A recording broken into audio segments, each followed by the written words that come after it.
సమ్మక్క సారలమ్మ వారిని దర్శించుకున్న అనంతరం మంత్రి సీతక్క అదేవిధంగా స్పీకర్ గడ్డం ప్రసాద్ కూడా మీడియాతో మాట్లాడారు. తనకున్న భక్తిభావాన్ని చాటి చెప్పారు. దర్శనం చేసుకొనడం సంతోషంగా ఉందని, ఎంతో అనుబంధము భక్తిభావము ఆ అమ్మవార్లతో ఉంది అని చెప్పారు. తనకు కలిగిన సంతానానికి సంబంధించి కూడా ఇప్పుడు ఉన్న పాపకి 22 సంవత్సరాలు, అదేవిధంగా తను మొక్కుకున్న మొక్కుబడికి సంబంధించిన విషయాలను పలు అనుభవాలను కూడా తాను గుర్తు చేసుకున్నారు. నా కూతురు పుట్టినప్పటి నుంచి మేడారంకు వచ్చి అమ్మవార్లను దర్శనం చేసుకుంటున్నాను అని తన అనుభవాన్ని అదేవిధంగా తనకు కలిగిన భక్తి భావజాలాన్ని ఆయన చెప్పుకొచ్చారు. మేడారం సమ్మక్క సారక్కను దర్శించుకున్నారు. స్పీకర్ గడ్డం ప్రసాద్ అదేవిధంగా మంత్రి సీతక్క అక్కడుండి అన్ని పర్యవేక్షణలు మేడారంకి సంబంధించిన ప్రతి ఒక్క కార్యక్రమాలను అదేవిధంగా అక్కడ ఏర్పాట్లను పర్యవేక్షిస్తూ నిరంతరం పర్యవేక్షణలో బిజీగా ఉంటున్నారు. ఇక ఈ నేపథ్యంలోనే ఈరోజు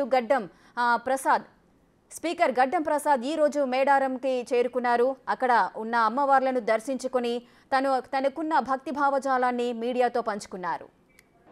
నేను సమ్మక్క సారక్క జాతరకు రావడానికి కారణం ఏంటంటే, నాకు సంతానం లేకుండే 9 ఏళ్ళు సంతానం కలగలేనందుకు మళ్ళీ జాతర ఉన్నది సమ్మక్క సారలమ్మ దగ్గరికి పోతే తప్పకుండా అవుతారు అనే ఒక మాట చెప్పినందుకు నేను ఆ రోజు ఈ జాతరకు వచ్చిన తర్వాత ఇగో ఈ పాప నెక్స్ట్ ఇయర్ ఈ పాప పుట్టింది.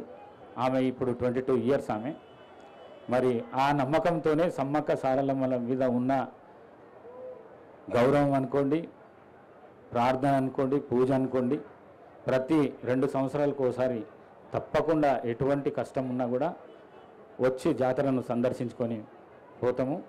మరి అదేవిధంగా సమ్మక్క సారక్కల ఆశీర్వాదంతో ఇప్పుడున్న ప్రభుత్వం ఏదైతుందో రేవంత్ రెడ్డి గారి ప్రభుత్వం, మా సీతక్క గారి ప్రభుత్వం, ఆ ప్రభుత్వం బ్రహ్మాండంగా ప్రజలకు ఇచ్చిన హామీలను నెరవేరుస్తూ మరి ముందుకు సాగాలని చెప్పేసి నేను భగవంతుని ఈ ఇద్దరి దేవతల వనదేవతలను మరి అదేవిధంగా దేవతలను అందరినీ కోరుకుంటూ సెలవు తీసుకుంటున్నాను. Thank you very much.